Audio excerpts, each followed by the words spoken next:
Sen en güzel şiirimsen, var mı söz senden güzel? Kalbim seni yazdı her gün, yoktu yar senden güzel. De kim belə yazar seni, seslendirer menden güzel.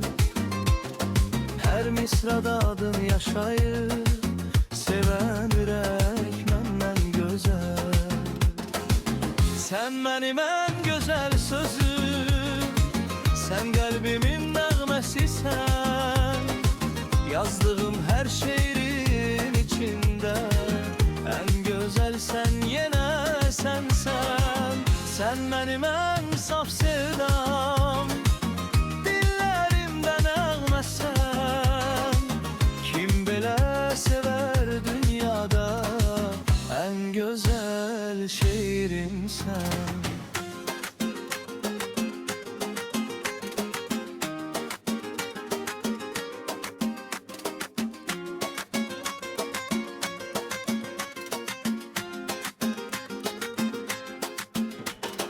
Adın düşer dodağıma, gül açılar her nefeste.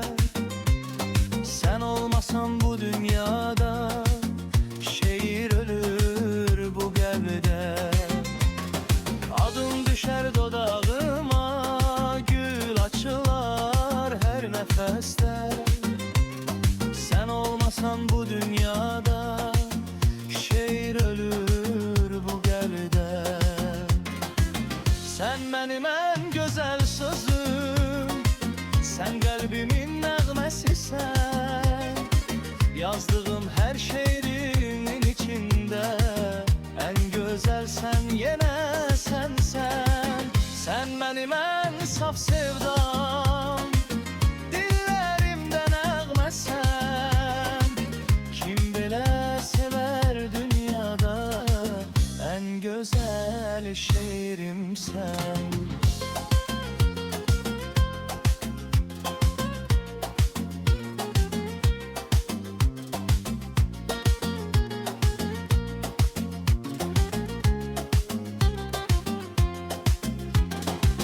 Sen benim en güzel sözüm, sen kalbimin nəğməsisən. Yazdığım her şiirin içinde en güzel sen, yine sen.